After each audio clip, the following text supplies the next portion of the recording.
본디오 빌라도에게 고난을 받으사 십자가에 못 박혀 주시고 장사한 뒤 사흘 만에 죽자 가운데서 다시 살아나시니 하늘에서 전능하신 하나님 분의 자리시니라. 이어서 사자와 죽은 자를 심판하러 오시리라. 성령을 믿사오며 거룩한 공의와 성도가 서로 교통하는 것과 죄를 사하여 주시는 것과 몸이 다시 사는 것을 영원히 믿사옵나이다.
말씀 듣고도 실천하지 않으면 그 책망 두렵구나.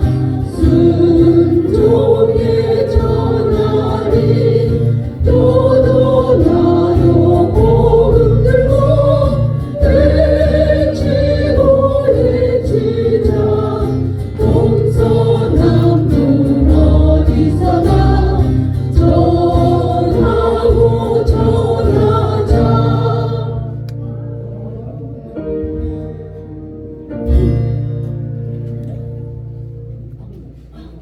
다음 주가 전도주일이라고 김수록 권사님 곡을 다 골라놓은 것 같아요.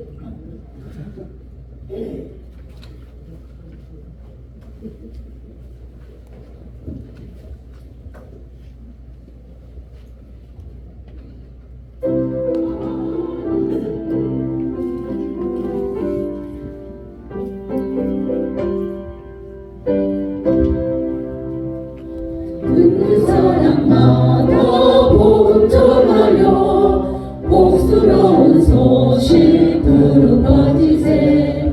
모든 사람에게 전할 소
나라 되게 하소서.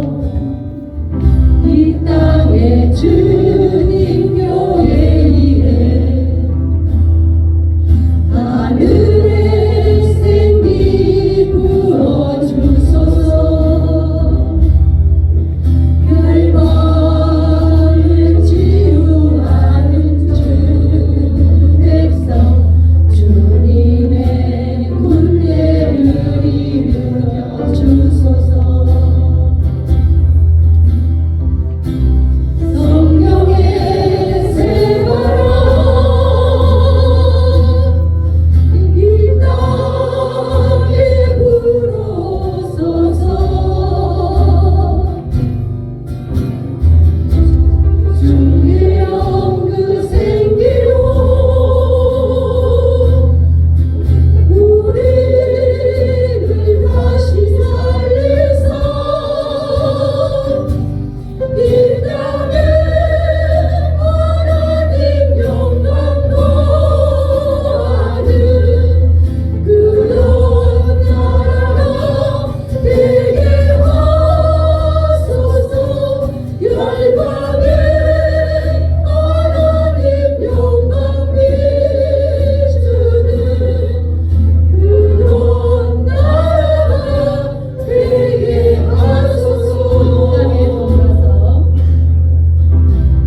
용서해 주십시오. 아버지, 우리가 하나님 아버지를 섬기는 것은 무엇인지 하나님 다시 고민합니다. 주님께서 시작하라고 주님이 건강하다고 아버지, 우리가 당장에 교회가 얼마나 큰지 하나님 저희가 얼마나 더 하나님을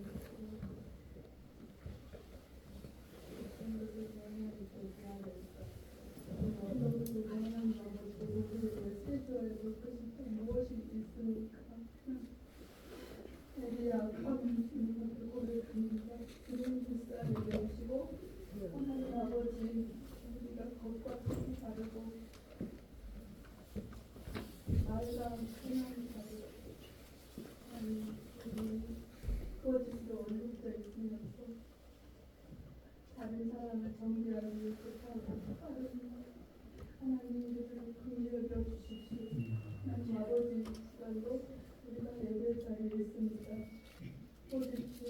하나님 우리가 어떤 마음으로 아버지 앞에 예배하고 있는지 아버지 우리를 긍휼히 여겨주십시오. 우리를 불쌍히 여겨주시고 우리의 인생을 하나님께서 간섭하여 주시고 하나님 우리가 하나님 아버지 앞에 누구인지를 아는 시간이 되게 하여 주십시오. 하나님 아버지 다음 목사님 이곳에 보내주시고 그 삶을 들여서 오직 하나님께 순종하고자 아버지 순종하는 아버지 우리 목사님에게 하나님께 시간을 보내주셔서 귀한 사명을 잘 감당할 수 있도록 이끌어 주셔서 시간도 말씀하실 때 성령께서 힘을 부어주시고 살아계시고 생명이신 말씀이 그 말씀이 그대로 우리의 삶에 우리의 인생에 우리의 신념에 을 바뀌고 바뀌게 하시고 우리의 죄를 보며 우리의 실상을 보며 아마 우리가 어떻게 앞으로 인생을 어떻게 살아가야 될지 하나님 아버지의 말씀을 통하여 아버지 듣는 시간이 되게 하여 주시옵소서. 하나님 이 시간도 저희가 그 말씀 앞에 결단하며 믿음 가운데 나아가는 우리 교회가 되게 하여 주시옵소서. 하나님 아버지 또 우리 교회가 이제 복음의 씨를 다시 뿌리고자 하나님 합니다. 주님 그동안 어떻게 살았는지 우리가 오직 앞을 향해서 나아가는 교회가 될 수 있도록 하나님 우리 교회를 통하여서 이루실 아버지로 하신 분 있어서 우리 교회가 존재하는 분 싸우니 하나님 우리 교회가 마음을 같이 해서 아버지의 뜻을 아버지의 그 열정을 하나님 우리 교회가 함께 할 수 있는 교회가 될 수 있도록 일으켜 주시옵기를 원합니다. 아버지 다음 주일에 또 아버지 예비된 영혼들이 우리가 만난 영혼들 우리가 통보 필요한 영혼들이 하나님 아버지 은혜로 그들의 마음이 열리게 하여 주시고 그들이 정말 그 교회 앞에 나와서 예배할 수 있도록 하나님께서 인도하여 주셨기를 바랍니다. 하나님 복음을 듣는 기회를 주시기를 바랍니다. 그들이 정말 하나님의 자녀인 것을 확인하는 그런 기회를 하나님 주시기를 바랍니다. 하나님 그래서 정말 우리 교회가 우리 지역의 복음화를 영혼들을 책임지고 감당하는 그런 하나님 아버지 우리들을 행할 수 있도록 좀 도와주시옵소서. 아버지 이 시간도 말씀을 듣겠습니다. 주님 말씀하여 주시고 하나님의 말씀을 살아내는 우리가 저희 삶 가운데 있도록 준비하여 주시옵소서. 준비하실 것을 믿사오며 예수님의 이름으로 기도합니다.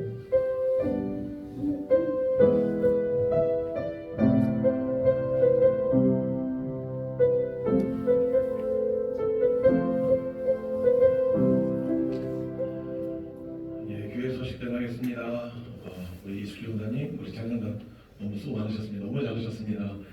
저는 하나님께서 저에게 안 주신 것들 참 많은데 그 안 주신 것들 중에 가장 제가 아쉬운 부분이 찬양인데 여기 와서 보니까 여기 우리 교회는 찬양 잘하시는 분들이 너무 많아서 너무나 하나님께서 정말 기가 막힌 모습을 보내셨다라고 하는 생각이 드는데 너무나 참 찬양 은혜가 됐습니다. 감사합니다. 다음 주일은 우리 추수감사 주일로 지킵니다. 아까 오전에 말씀드렸던 것처럼 우리 삶 가운데서 아쉬운 것들만 찾으려고 하다 보면 아쉬운 것들 투성입니다. 그런데 감사한 것들로만 쭉 한번 찾아보다 보면 생각지도 못한 감사한 것들이 넘치게 돼요. 그래서 한번 감사한 부분들을 한번 쭉 한번 좀 적어보는 것도 우리 신앙생활 가운데 우리 신앙생활한테 큰 유익이 될 줄로 믿습니다. 그래서 다음 주일은 추수감사 주일로 지키고요. 또 아울러서 다음 주일은 총출석 주일로 지킵니다. 오늘 우리 아까 찬양 불렀던 것처럼 듣든지 아니 듣든지 우리 할 일을 하는 건 되는 것이고 우리가 할 일을 한 다음에 이제 모든 것들은 다 하나님께 맡기면 하나님께서 다 하실 줄로 믿습니다. 그래서 우리 할 일 해가면서 그래도 좀 우리 남편들 안 좋은 소리 듣더라도 한마디 좀 해가면서 아까 우리 로비에서 붕어빵 맛있다고 하니까 이제 붕어빵 받는 사람들 꼭 2사람씩 데리고 오라고 그렇게 말씀을 또 하셨는데 어쨌든 이게 좀 이게 목적이 그냥 이게 하나의 수단이 돼서 제가 늘 말씀드리지만 국가 안에서 인식 난다라고 했으니까 한번 좀 이렇게 뭐든지 좀 해서 그들이 좀 하나님 품으로 들어오는 그런 축제여정이 되었으면 좋겠습니다. 그리고 금요일날 붕어빵으로 이제 전도하는데 저보다 더 기가 막힌 여기서 거의 솥돌림이 거의 하나님께서 주신 거의 요리사 수준으로 붕어빵 만드시는 분들이 많은데 붕어빵 가지고 더 이제 이 지역 섬기려고 합니다. 그래서 오신 분들도 붕어빵 먹고 이 다니는데 힘들잖아요. 그런데 출출할 때 먹는 붕어빵이 정말 오래오래 기억에 남을 것 같습니다. 그래서 이 붕어빵을 통해서 이 복음이 이 산남리 우리 동네 이 지역에 우리 멀리 갈 것도 없고 이 산남 1리부터 6리까지 이 지역에 우리 길을 통해서 이 사역들을 통해서 복음이 좀 흘러가는 그런 기회가 좀 되었으면 좋겠습니다. 그리고 내일 우리 전봉일 지사님, 김선 권사님, 우리 아버지 발인 예배가 내일 오전 7시 30분에 있습니다.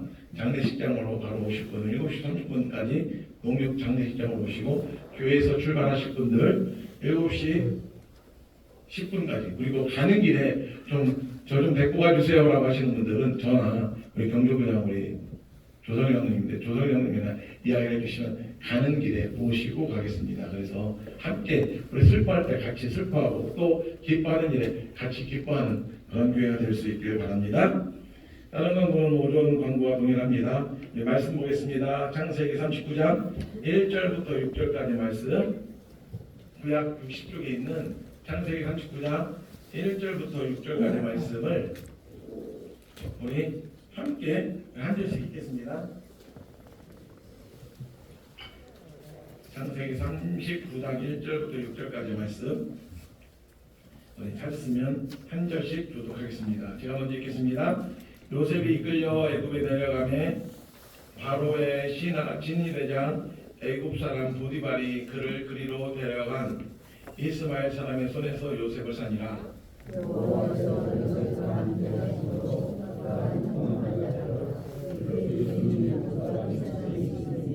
그의 주인이 여호와께서 그와 함께 하심을 보며 또 여호와께서 그의 범사에 형통하게 하심을 보았더라.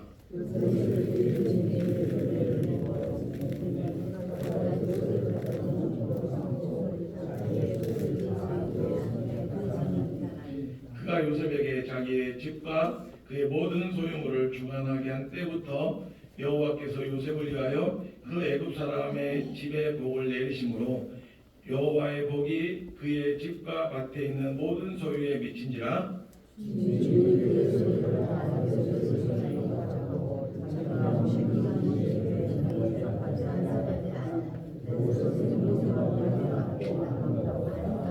아멘. 우리가 오늘 말씀의 제목이 형통한 자인데 이 말씀의 제목처럼 형통이라는 말을 참 되게 좋아합니다. 여러분, 형통이라는 말, 형통의 의미가 뭐죠? 내가 계획했던 대로 술술 잘 풀려가는 것들을 가지고 형통이라고 그렇게 이야기를 하죠. 우리 집이 형통해. 우리 집은 형통한 집안이 하면 부부지간에 또 부모와 자식지간에 또 자녀들 하는 일들도 다 계획했던 대로 또 어려움 없이 흘러갔을 때 진행되고 있을 때 이것을 참 형통하다라고 그렇게 이야기를 합니다. 그리고 내 삶도 형통한 삶이면 뭐 부족함 없이 어려움 없이 진행되어지는 것들, 내가 계획했던 대로 내가 계획을 세우면 그대로 진행이 되어지고 이런 것들을 가리켜서 형통이라고 하는데 오늘 창세기 39장 특별히 성경을 쭉 읽어가다 보면 이 형통이라고 하는 것은 이렇게 우리가 가지고 있는 생각하고 참 많이 다르다라고 하는 것을 바라봅니다. 요셉은 지금 오늘 본문에 보면 요셉은 지금 어디 있냐면 이 애굽의 종으로 팔려갔습니다. 야곱의 12아들들 가운데 11번째 아들이라 이제 형들 야곱 아버지 야곱에게 이쁨을 많이 받아서 그것 때문에 형들에게 질투를 받고 또 시기를 받고 그래서 형들에 의해서 이스마엘 상인의 손에 팔려서 애굽 보디발 군대 장관 보디발의 집으로 팔려가 있는 상황입니다. 그 보디발의 집 군대 장관 보디발의 집에서 이 시종 이 집의 주인 종으로 일을 하고 있어요. 우리가 흔히 아이들에게 뭐 요셉에 대해서 이야기할 때 꿈의 사람, 뭐 비전의 사람이다라고 이야기를 하는데 우리 솔직하게 한번 이야기 한번 해보면 요셉이 진짜 꿈의 사람이라고 이야기를 합니까? 요셉이 꿈을 꾼 건 맞아요. 뭐 요셉이 여러 가지 꿈을 꿨죠. 그런데 그 요셉이 꾸었던 꿈은 누가 주신 꿈입니까? 하나님이 주신 꿈이에요. 우리는 요셉이 이야기를 처음부터 끝까지 다 알고 있기 때문에 하늘의 11별과 또 하늘의 11별과 해와 달이 별 하나를 향해서 절했다. 그리고 11별집이 자신의 별집을 향해서 절했다. 이 모든 것들이 다 나중에 요셉이 총리가 되고 나서 일어날 일들을 하나님께서 알려주신 거다라고 그렇게 우리는 생각을 하는데 문제는 뭐냐면 요셉은 자신이 꾸었던 꿈이 어떤 꿈인지를 전혀 몰랐던 거예요. 그냥 꾸고 싶어서 꾼 것이 아니라 하나님께서 꾸게 하셔서 꿈을 꾼 겁니다. 그러면서 이 꿈이 무엇을 의미하는지도 몰라서 만약에 알았다라고 한다면 요셉이 철가성이 없게 형들이 자기를 얼마나 미워하느냐 하는데 그 입을 놀려가지고 형들한테 그 이야기 다 이야기하고 미움받을 일은 하진 않았겠죠. 물론 요셉이 어떻게 보면 철가성이가 없어서 그러기도 하겠지만 그러니까 요셉을 향해서 뭐 꿈의 사람이다 라고 하는 것은 좀 약간 좀 맞지 반전을 받고 반전은 틀린 말인 것 같아요. 근데 이제 이 계획 가운데 이 요셉의 계획 가운데 요셉은 자신이 어떻게 될지도 알지 못하는 상황 가운데 있고 그런데 하나님의 넓은 계획 가운데 보면 하나님의 계획은 요셉을 어디에 세워놓을 계획이었어요? 애굽의 총리로 세워놓을 계획이었습니다. 그리고 그런 계획들을 하나님께서 찔끔 이렇게 그냥 보여주신 거예요. 꿈을 꾸게 하신 거예요. 그런데 그리고 요셉은 그 꿈을 꾸면서 내가 뭐가 되겠다. 내가 하나님께서 나에게 이루실 일이 이런 거다라고 하는 것을 전혀 알지 못한 겁니다. 그리고 우리가 신앙생활을 하면서 우리가 살아가면서 어려운 게 이거예요. 분명히 하나님께서는 나를 향한 분명한 계획들을 가지고 있어요. 그런데 문제는 뭐냐면 내가 그 하나님의 계획을 알지 못한다는 겁니다. 여러분 제가 결혼하고 나서 이제 서울 산안동에 처음 살았는데 제가 아내한테 그랬어요. 당신 그래 나 만나서 줄살 줄 알아. 나 아니면 부안 촌 사람이 언제 어떻게 이렇게 서울 생활 해보겠어 라고 하는데 우리 아내도 이제 그렇게 이야기하면 우리 아내는 서울 말이 서울이지 서울 아무도 모르는 곳에서 자기는 감옥살했던 거 다행이 없었다고 하면서 우리 아내는 그 얘기해요. 나는 사무할 생각도 없었고 단지 그냥 매일 정장 입고 그냥 넥타이 매는 사람하고 만나고 싶었을 뿐인데 내가 사무될 땐 전혀 몰랐다고. 저도 얘기하죠. 나도 결혼하면 내 아내가 넥타이를 매줄 줄 알았다고. 그런데 난 내 손으로 넥타이 매 줄은 꿈에도 몰랐다고. 그렇게 이야기하는데 서로 그냥 몰랐던 거. 그런데 저나 우리 아내나 하나님의 계획 가운데 김태균은 사였죠.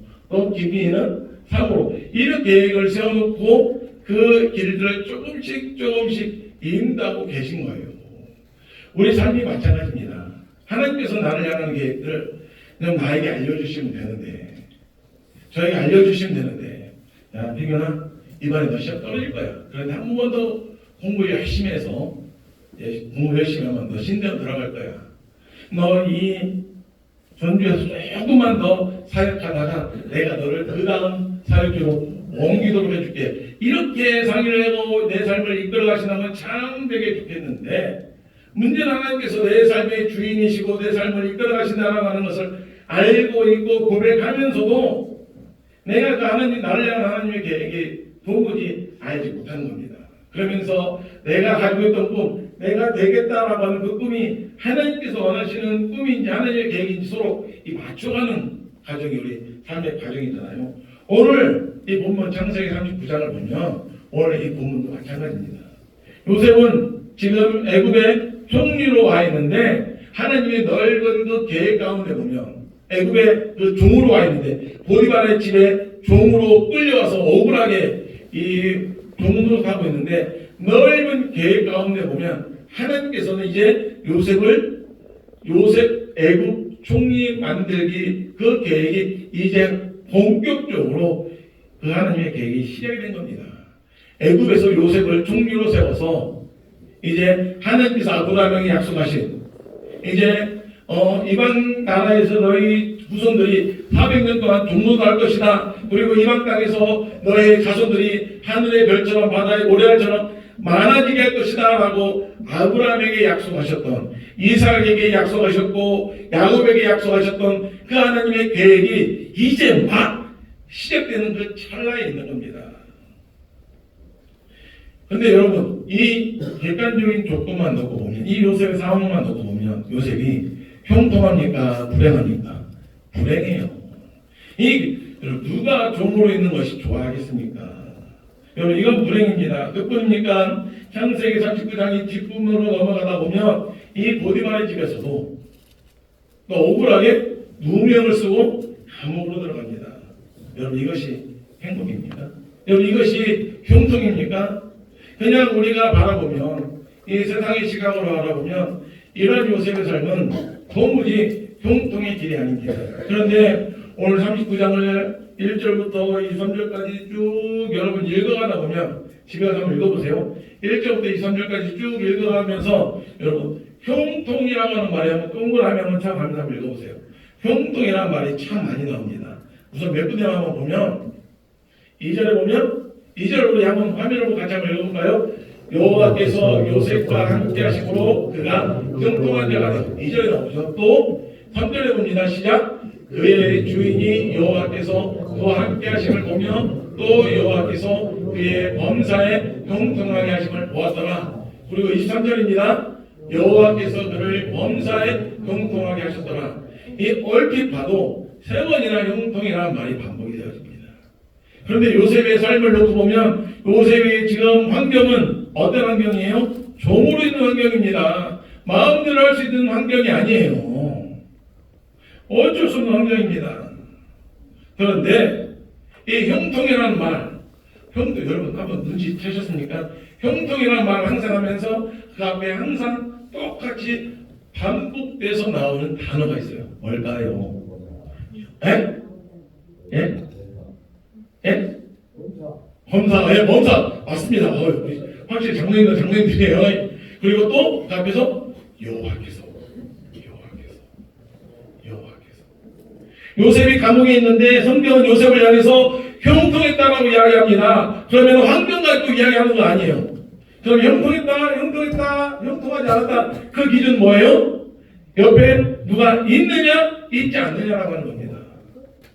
여러분, 하나님과 함께 하시면, 하나님께서 나와 함께 하시면, 내가 감옥에 있다 할지라도, 내가 삶이 불편하고 내가 정말 힘든 그곳에 있다 할지라도 그 자리가 형통하게 하실 그 자리입니다. 여러분이 정말 요셉이 형통했다라고 하면, 형통했다는 이야기로 끝을 내려면 마지막에 여기 이 상황에서 이 형제들이 자신들의 죄를 뉘우치고 자신들의 잘못을 뉘우치고 요셉에게 와서 보디발에게 이 사주 과정에서 요셉을 끌어안고 끝나야 되는데 아직 이제 요셉은 갈 길이 너무 정말 많아요. 정말 많습니다. 왜 종결될 때까지. 뭐 감옥에 가서 이제 이따가 설명하겠지만 이 두 간원을 해석을 해주는데 그 중에 한 간원이 감옥에 풀려나서 금방 요셉을 구출해 줄 것 같았는데 또 2, 3년 잊혀진 시간을 보내요. 여러분 말이 2년 3년이지 얼마나 힘든 시간이겠습니까? 그런 이 시작점에서 비록 감옥에 있다 할지라도 하나님께서 그와 함께 하시기 때문에 성경은 형통했다라고 하는 겁니다. 여러분 그러면 형통은 성경에서 말씀하는 형통은 우리가 생각하는 형통하고 틀립니다. 요셉이 종으로 감옥에 있음에도 형통이라고 말합니다.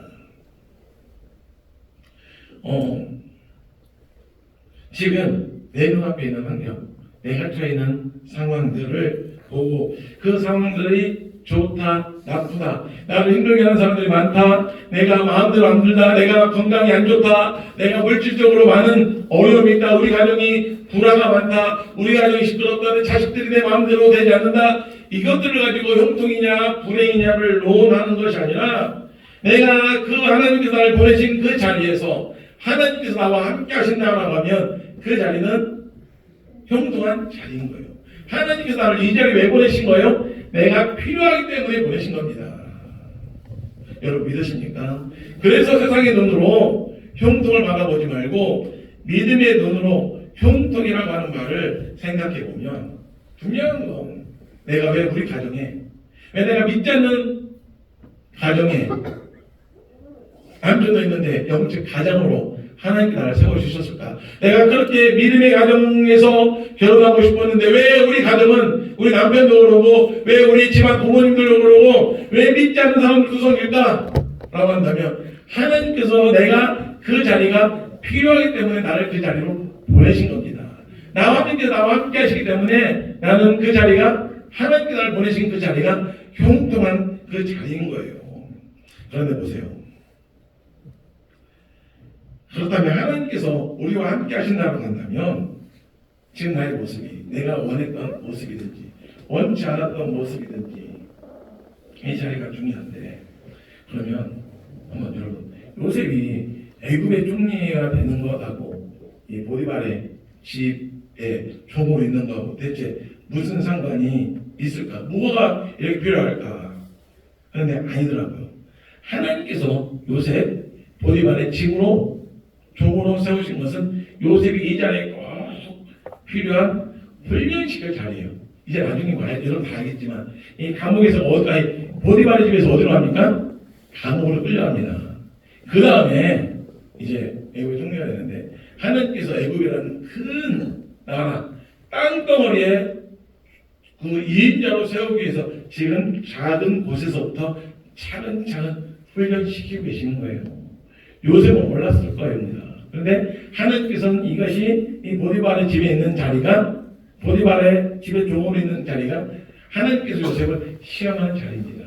예수님께서도 이 2달란트 받은 사람이 2달란트를 남겼습니다. 5달란트 받은 사람이 5달란트를 남겼어요. 예수님께서 뭐라고 말씀하시냐면 믿는 자는 더욱더 많아질 것이다 라고 말씀합니다. 1달란트 받은 종이 1달란트 남기지 아니하고 땅에 묻었을 때 그 1달란트 있는 1달란트까지도 매락지게 되고 이 조그마한 가정에서부터 하나님께서 요셉을 차근차근 이제 멀리 이제 애굽이라는 큰 나라 이 경제나 이 돈 쓰는 씀씀이나 이거 하늘과 땅 차이죠. 여기서도 작은 훈련시킬 자리였어요. 그러면 요셉은 이 보디발에서 뭐 했냐면 정말 자신의 종으로서 자신의 역할을 정말 충실하게 감당했던 겁니다. 내가 예전에는 우리 이런 말 하는 사람이죠. 내가 왕년에는 내가 어땠는지 알아? 내가 예전에는 우리 교회가 예전에는 이걸 요셉도 이렇게 말할 수 있었을지도 모르겠어. 내가 예전에 때때옷 입고 그 색동종을 입고 아빠 이쁨을 많이 받으면서 내가 그래도 형들에게 좀 아빠의 사랑을 하면서 그렇게 살았는데 여기 신분이 완전히 극단적으로 바뀐 거잖아요. 요셉이 이 가정에서 얼마나 성실했는가를 어떻게 할 수 있냐면 요셉이 이 가정에서 주인의 눈에 띄어서 가정의 총무가 되었습니다. 또 감옥에 들어가서 간수의 눈에 띄어서 감옥에 있는 모든 재반사항을 감당할 수 있는 그런 일들을 맡겨진 사람이 되었다는 겁니다. 하나님께서 여러분 그렇게 보면 오늘 우리에게 꼭 필요한 자리를 허락해 주셨어요. 내가 있는 그 자리, 가정의 자리든 직장이든 일터든 교회 직분이든 이 모든 것들은 나에게 하나님께서 나에게 이 자리가 꼭 필요하기 때문에 나에게 맡겨주신 겁니다. 그럼 어떻게 해야 되는 거예요? 있는 그 자리에서 최선을 다해야 되는 겁니다. 가정주부는 가정주부로서 최선을 다해 가정을 섬기는 거고 또 직장인은 직장인으로서 최선을 다해서 직장에서 인정받아야 되는 거고 믿지 않는 남편이 있으니까 믿지 않는 남편에게 인정받아야 되는 거예요. 일터에서 동네 어르신들은 내가 동네에서는 동네 모든 사람들에게 내가 인정을 받아야 되는 거예요. 이 인정받는다라고 하는 것은 얼마나 성실하게 그 일들을 감당했느냐 감당하지 않느냐를 가지고 판단이 되어지는 겁니다. 우리 환경을 보면 그저 한숨만 나올 때가 많습니다. 도무지 하나님께서 왜 나를 이곳으로 보내셨을까 하나님의 뜻을 알 수 없을 때가 참 많습니다. 그런데 지금 내가 처한 이 상황이 하나님께서 여러분들을 붙들고 계신다면 하나님의 일에 필요하기 때문에 여러분들에게 주신 일이라는 것입니다. 그것을 분명히 마음에 새겨 놓으십시오. 이 땅 부를 찬송 나의 갈 길 나가도록 예수 인도하시니 무슨 일을 만나든지 만사형통하리라 하는 이 찬송만 부르지 마시고 정말 그렇게 하나님께서 무슨 일을 만나든지 만사형통하게 하실 하나님을 믿는다고 한다면 먼저는 내 있는 그 자리에서 열심히 최선을 다해야 되는 거예요. 집에서 새는 바가지는 뭐합니까? 집에서 새는 바가지는 뭐예요? 밖에서도? 물론 집에서 샜다가 밖에서 안 새는 경우들이 많아요. 특히 자녀를 보면 우리 애들 집에서 밖에서 선생님들이 참 칭찬하면 우리 애가? 설마 집에서 이러는데 물론 이런 경우들이 또 종종 있는데 여러분 작은 일에 충성하는 사람은 더 큰 일을 맡겨 주었을 때도 능히 잘 감당할 수 있는 겁니다. 여러분 나중에 요셉이 이제 40장에 가서 감옥에서 바로의 술 맡은 가는 장하고 떡 맡은 가는 장을 만나서 두 사람에게 이 꿈을 해석을 해주잖아요. 근데 그리고 이 자신이 해석해 준 꿈대로 되어졌단 말입니다. 한 사람은 복직이 되었고 한 사람은 죽게 되었어요. 이 요셉이 그 사람에게 부탁했던 말이 있습니다. 당신 이 감옥에 나가거든 나를 좀 꼭 좀 기억해 달라고. 그런데 그 사람이 기억을 해줬어요? 안 해줬어요? 당장 기억 안 해줬어. 여러분 요셉 입장에서는 얼마나 답답했을까. 근데 왜 그렇게 했을까? 하나님께서 그러한 시간들이 필요했을 겁니다.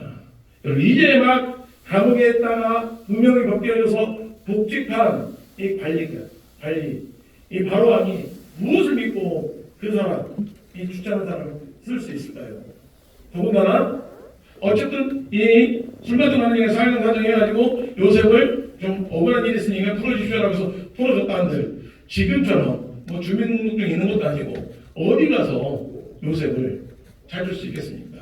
그러나 하나님께서는 요셉을 애굽의 총리로 세우시기 위하여 바로가 자신이 꾸었던 그 꿈을 해석하지 못할 때 그 복직된 관원을 통하여 요셉을 기억나게 하시고 요셉이 바로 앞에 서서 바로의 꿈을 해석해주고 요셉이 비로소 애굽의 총리로 등극되게 만드는 그 하나님의 섭리가 있었던 겁니다. 그런데 요셉은 그 상황 가운데서 하나님께 한 번도 불평하지 않아요. 원망하지 않습니다. 하나님, 나 너무 힘듭니다. 하나님, 나 이 상황 벗어나고 싶습니다. 제발 이 상황만 벗어나게 해주십시오. 이렇게 하나님께 기도하지 않았고 자신이 맡겨진 일이 무엇이든 그 일들을 묵묵히 감당했던 것이고 이 보디발, 집주인 보디발에게 또 간수장에게 또 주변 같이 감옥에 있었던 이 관원들에게 인정을 받았던 겁니다. 여러분, 감옥이 그러고 보면 요셉에게 있어서 감옥이 나쁜 자리였습니까? 아니에요. 지나서 돌이켜 놓고 보니까 하나님께서 정말 요셉이 꼭 그 자리에 필요한 자리이기 때문에 그 자리에 요셉을 갖다 놓으신 겁니다. 하나님께서 그렇게 인도하시더라고요. 그러니까 요셉이 감옥에 있을 때에도 요셉이 형통했다라고 그렇게 말씀하고 있는 겁니다. 너 비록 감옥에 있지만 네가 자유롭지 못하지만 네가 좀 몸이 좀 불편하지만 너 아주 잘하고 있는 거야. 거기서 너는 너에게 주어진 역할, 너에게 주어진 일, 그 일이 어떤 일이든 그 역할을 잘 감당하고 있으면 돼. 이렇게 말씀을 하시는 겁니다. 여러분, 이 하나님의 뜻을 이해할 수 있습니까? 오늘 우리는 그 하나님을 믿고 나가야 됩니다. 하나님, 왜 나에게 자꾸 이런 어려운 환경으로 내가 제일 힘든 부분들만 어떻게 하시고 이렇게 나에게 자꾸 힘든 부분들을 맡겨주십니까? 우리 이런 말이죠. 요 피하려다가 뭐 만납니까? 호랑이 만나요. 요 피하려다가 호랑이 만납니다. 제가 자꾸 설교를 여기서 마무리를 하고 싶은 생각이 불쑥 제가 드는데 조금만 더 마무리하고 조금 더 진행하고 안 할게요. 여러분, 내가 힘들다고 이 자리 피해버리면 나중에 내가 더 감당할 수 없는, 내가 집이 조금 더 힘들다고 집을 나가버리면 더 큰 어려움을 처할 수 있다는 거예요. 하나님께서 나를 보내주신 그 자리에서 나에게 맡겨진 하나님께서는 지금 나를 향한 하나님의 계획을 갖고 계시고 하늘나라에서 하나님께 나를 보내신 그 자리에서 내가 얼마나 최선을 다하는지 안 하는지 그것을 지금 판단하고 계시는 거예요. 그래서 내가 준비되었을 때 하나님의 계획, 내가 하나님께서 쓰실 수 있도록 준비되었을 때 하나님께서 비로소 하나님의 계획은 이루어가십니다. 여러분, 2절 다시 한번 보시면 여호와께서 요셉께 함께 하심으로 그가 형통한 자가 되어 그의 주인 애굽 사람의 집에 있으니, 또 3절에도 우리 3절 같이 한번 읽어보겠습니다. 3절입니다.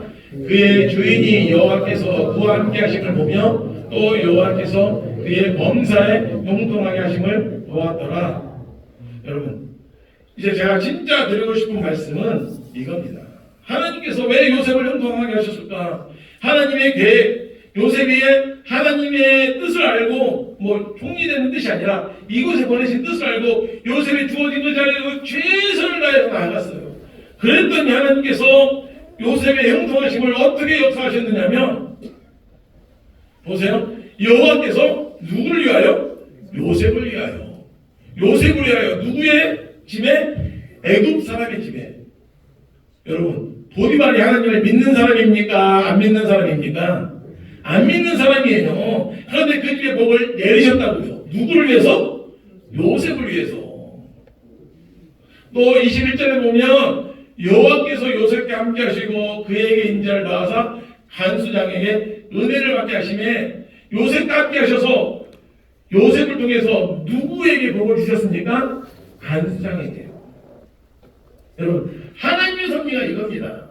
왜 내 주변에 누구와 함께 왜 이렇게 어려운 환경만 있습니까? 믿는 사람도 아니고 내 주변에 다 온통 불신자들 투성입니까? 하나님께 내 환경을 가지고 원망하고 불평하고 그러는 것이 아니라 내 있는 그 자리에서 하나님을 향한 믿음을 지키고 주어진 자리에서 최선을 다해서 나아가면 하나님께서는 나를 위하여 내 주변 사람들에게, 하나님을 알지 못하는 사람에게 하나님께 일하시고 그 하나님을 알지 못하는 사람들이 하나님을 알지 못하는 사람이 나를 통해서 하나님을 알게 되는 그 은혜를 경험하게 되는 겁니다. 여러분 이것이 축복의 공로입니다. 여러분 답답한 것은 말씀드리지만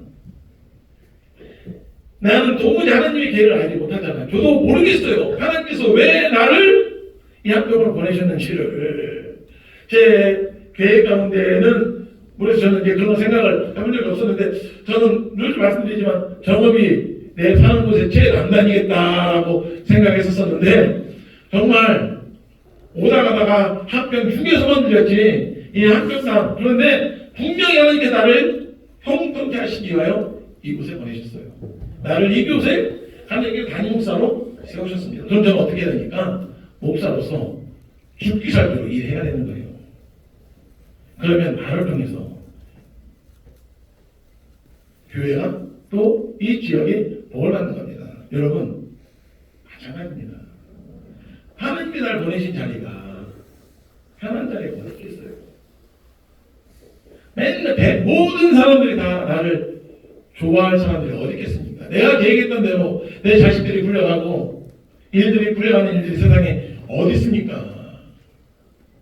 가정주부는 하나님께 주신 그 가정이 형통할 자리예요. 때로는 남편으로, 때로는 부모님으로, 친정 부모님이든 시부모님이든, 때로는 자녀들 때문에 마음이 힘들고 또 속 썩이는 그런 자리, 그럴 수 있을지 모르겠지만 하나님께서 나를 형통하시기 위하여 이 가정에 보내신 것입니다.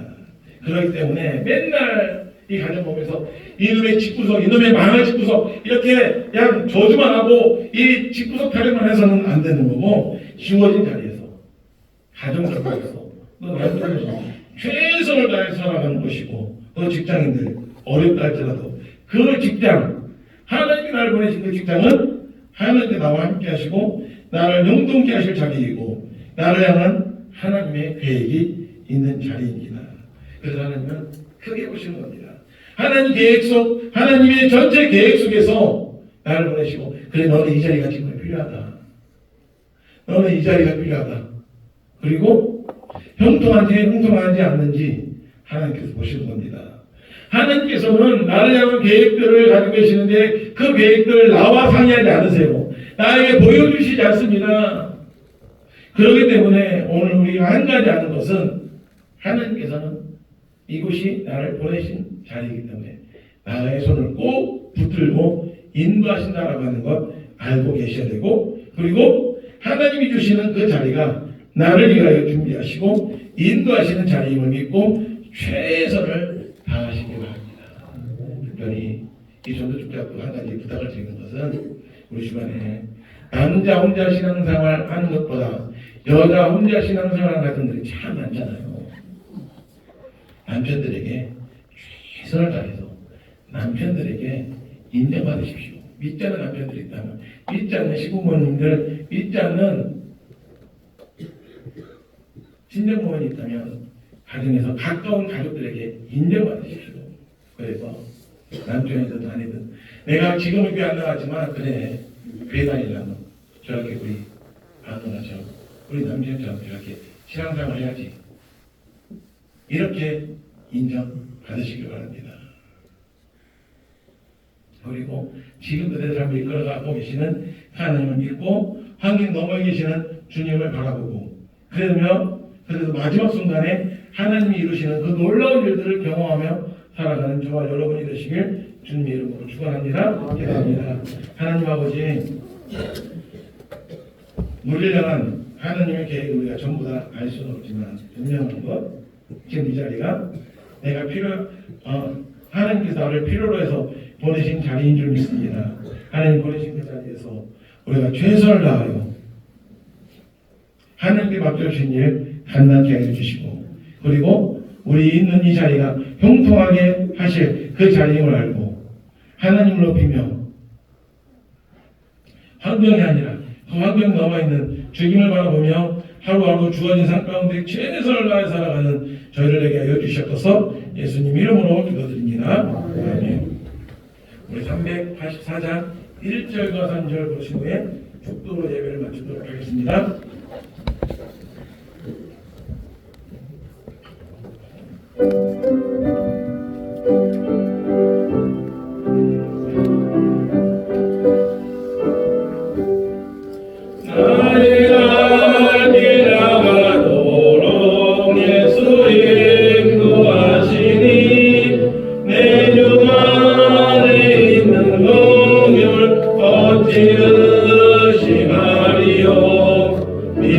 믿음으로 사는 자는 하늘 위로 받겠네. 무슨 일을 만나든지 만사형통하리라. 무슨 일을 만나든지 만사형통하리라.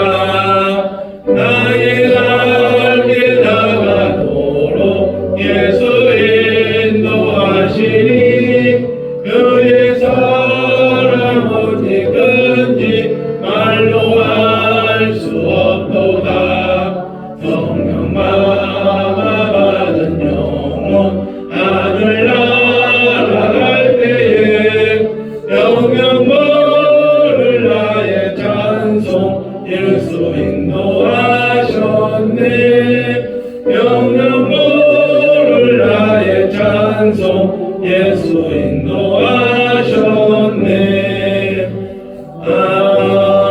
아멘. 이제는 우리 주 예수 그리스도의 은혜와 하나님 아버지의 무한하신 사랑과 성령 하나님의 위로교통 충만하심의 은혜가 비록 내 눈에는 보이지 않지만 나를 향한 하나님의 나를 향한 그 계획을 가지고 나의 삶을 지금도 이끌어가고 계시고 내 있는 그 삶의 자리에서 그 하나님을 믿고 나를 보내신 그 자리에서 최선을 다하여 경통한 자가 되어 그렇게 믿음의 삶을 살아가기로 다짐하며 머리 숙인 사랑하는 주님의 귀한 백성들 머리 위에 이들의 가정과 반 일터와 직장 가운데 우리 흩어진 감남의 모든 성도들 머리 위에 빚값으로 세우신 주님의 모든 교회 위에 이제로부터 영원토록 항상 함께 있을지어다. 아멘.